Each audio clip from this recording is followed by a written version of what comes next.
दूसरे की थाली में घी ज्यादा दिखता है, कहावत है ना। तो उसी कहावत से प्रेरित होकर ये कहानी सुने। मीरा अपनी सहेली सीमा से कहती है, क्या रे सीमा, तेरे जैसी सास भगवान सबको दे, कोई रोक टोक नहीं, कोई बोलियां नहीं, आराम से रहती है और आराम से रहने देती है। एक मेरी सास है। माना कोई रोक टोक नहीं है, लेकिन दूसरी कई परेशानियां हैं जो मेरी सास के साथ है, तू नहीं समझेगी। चल अच्छा रखती हूँ, ननद आई है, उसकी खातिरदारी करनी है। मीरा सीमा की सास से काफी इम्प्रेस रहती है। फिर एक दिन सीमा मीरा के घर किसी काम से जाती है। मीरा की सास कहती है, हाँ भाई सीमा, क्या करने आई है? घर में कोई काम धाम नहीं है क्या? सीमा को तो शौक लगता है, ऐसे कोई कैसे बोल सकता है। आंटी, मैं कौन सा कुछ लेने आई हूँ, देने ही तो आई हूँ, ये अचार बनाया था। तभी मीरा आ जाती है। अरे तू अचार लाई है? तेरी सास ने कुछ कहा नहीं? यहाँ मेरे घर पर तो सामान सड़ जाए, लेकिन मेरी सास मजाल है किसी को चवन्नी भी देने दे। अरे क्यों ना बचाऊं चवन्नी, मेरे बेटे की मेहनत की कमाई है, तेरे भरोसे रहूं तो सब लुटा दे। अब ले ले अचार उससे और दफा कर। मीरा सीमा से अचार लेकर उसे बाहर तक छोड़ने जाती है। अरे यार, तेरी सास तो बहुत अच्छी है। क्या बात कर रही है, कितनी तो बेइज्जती कर दी तेरी, लेकिन फिर भी तुझे मेरी सास अच्छी लगी। मेरे घर आजा कभी, मेरी सास को देखेगी ना तब पता चलेगा। अरे इससे ज्यादा बुरा क्या हो सकता है। जरूर आऊंगी मैं तेरे घर, लेकिन मैं कुछ लेकर नहीं आ सकती। हाँ, देख रही है ना मेरी सास का हाल। हाँ हाँ, कुछ न लाना, मैं तो कहती हूँ खाली झोला ले आना बस। सीमा चली जाती है। फिर क्या, दोनों अपने काम में लग जाती हैं। लेकिन एक रोज न जाने क्या होता है, मीरा सीमा के घर आती है। सीमा की सास कहती है, अरे सीमा, देख तो कौन आया है, तेरी सहेली मीरा। मीरा, आज कैसे यहाँ पर? आजा आजा। और ये हाथ में क्या है तेरे? क्या मतलब? कुछ नहीं आंटी जी, ये तो खाली थैला है। वो क्या है ना, मंडी जा रही थी तो सोचा मीरा से मिलती चलूं। अरे काहे को मंडी जाना, कल ही मेरा बेटा सब्जी लेकर आया है। अरे मीरा, जरा सीमा का ये थैला तो भर दे। मीरा घबरा जाती है। अरे नहीं नहीं माँ जी, बिल्कुल नहीं, मैं कुछ नहीं ले सकती, हम लोग ना अलग सब्जियां खाते हैं। खैर, मीरा सब्जी तो नहीं लेती, लेकिन सीमा की सास तो न जाने क्यों कद्रदान हुई रहती है। अरे मीरा, जरा चिकन मटन बना ले, तेरी सहेली आई है। मैं फोन कर देती हूँ, वो दे जाएगा। और सुन, मिर्च जरा तेज कर देना। लेकिन मीरा तीखा नहीं खाती है माँ जी। अरे खाना चाहिए, अब सीसी करेगी ना तो नाक का सारा कचरा भी निकल जाएगा। हाय रे, कितनी अच्छी है तुम्हारी सास। हाँ, तभी आसपास के सारे यहाँ खड़े हो जाते हैं सुबह से ही। अभी 2 मिनट रुक ना, खुद पता चल जाएगा। तभी पड़ोसन आती है। अरे बहन जी, चाय का वक्त हो गया, सोचा चली आऊं आपके घर। अरे क्यों नहीं क्यों नहीं, वो क्या है ना, बहू की सहेली आई है तो चिकन बन रहा है, वो भी लेती जाना। मैं जरा ज्यादा ऑर्डर कर देती हूँ। और हाँ बहू, पकोड़े भी तल ले चाय के साथ। जा जा मीरा बेटी, सीमा की मदद कर दे जरा।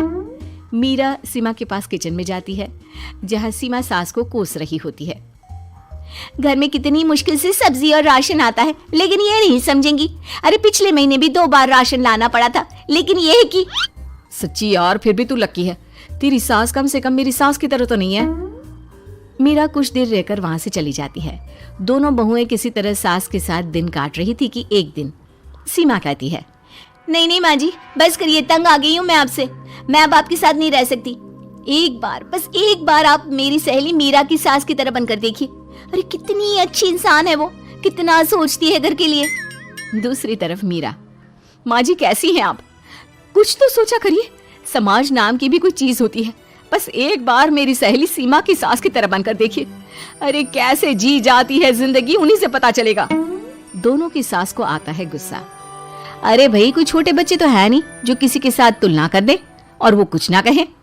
मीरा की सास कहती है, मुझे तो सीमा के पास ही छोड़ा। सीमा की सास कहती है, तू ना मुझे मीरा के पास ही छोड़ दे। दोनों एक दूसरे से सलाह करती हैं और सासों का किया जाता है आदान प्रदान, यानी एक्सचेंज। अगली सुबह मीरा की बदली हुई सास। अरे मीरा, मेरी बेटी आ रही है। मीरा को तो आदत थी कि घर का कोई भी आए दमड़ी ना निकले, ना कुछ बनाना ना कोई लेन देन। अच्छा माँ जी ठीक है, कोई बात नहीं। अरे कैसा कोई बात नहीं, अरे लाओ 16 तरह के पकवान और ननद को देने के लिए सीधा निकालो। सीधा समझती हो ना? देना लेन देन? अरे माँ जी कैसी बात कर दी, इस घर में जो कोई कुछ भी ले आए, लेकिन मजाल है घर की चवन्नी भी कहीं चली जाए। अरे ये तो परंपरा ही नहीं है इस घर की। बाकी खाना हो तो रोटी दाल बना देती हूँ। रोटी दाल तो मेरी बेटी दुख में भी नहीं खाती, तो मायके में क्यों खाए।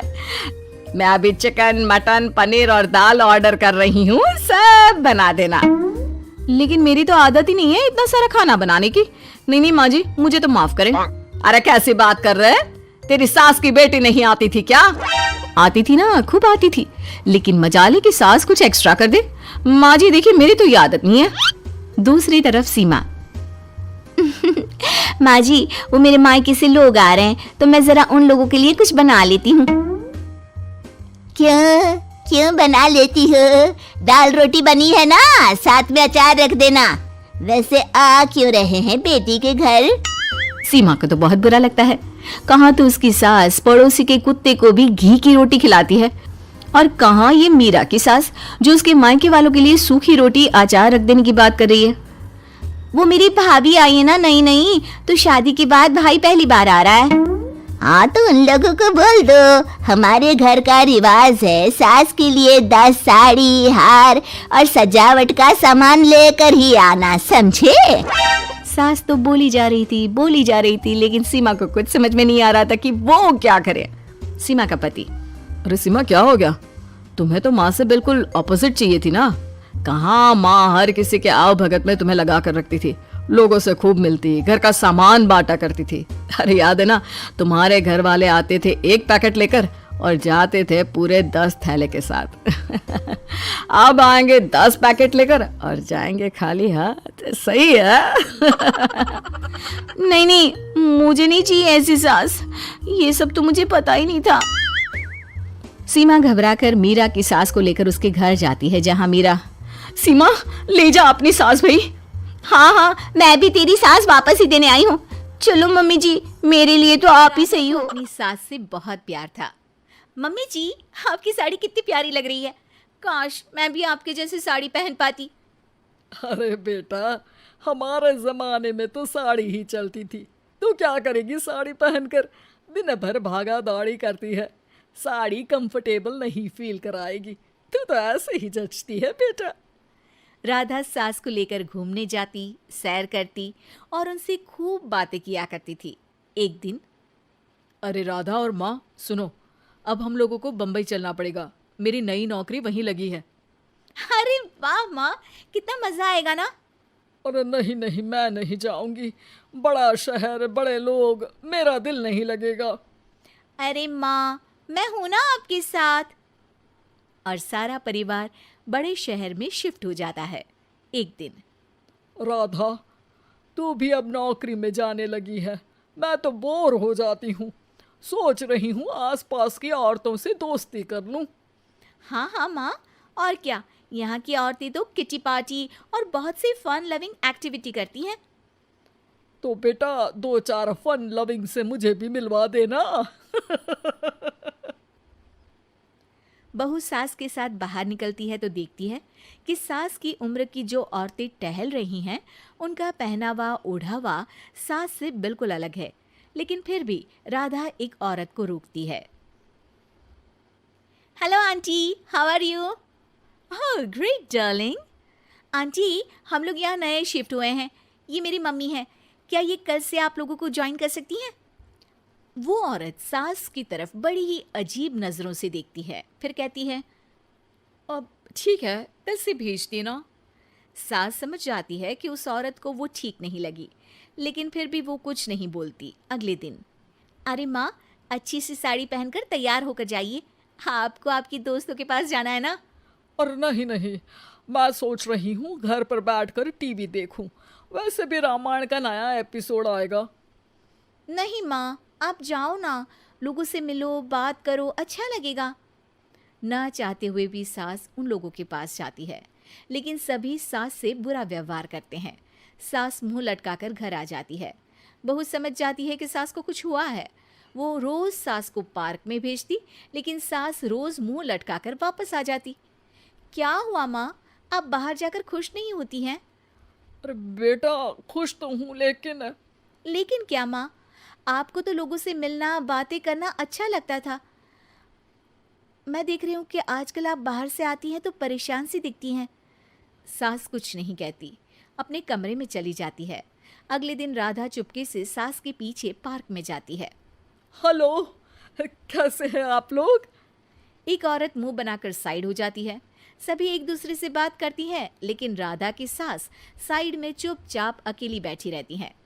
राधा घर आती है और सास के वापस आने का इंतजार करती है। सास मुंह लटकाकर घर आती है। अरे मम्मी जी, तब से इंतजार कर रही हूँ, जल्दी तैयार हो जाइए, मार्केट जाना है। राधा सास को लेकर बाजार जाती है और उन्हें कुछ मॉडर्न कपड़े दिलाती है। अगले दिन सास उन कपड़ों को पहनकर पार्क में जाती है। Oh my God, you are looking gorgeous. Beautiful top, कहाँ से लिया? हे, मेरे घर में कल किटी है, तुम जरूर आना। अजीब औरतें हो तुम लोग। मैं रोज आती थी, तब तो तुम लोग सीधे मुंह बात भी नहीं करती थी।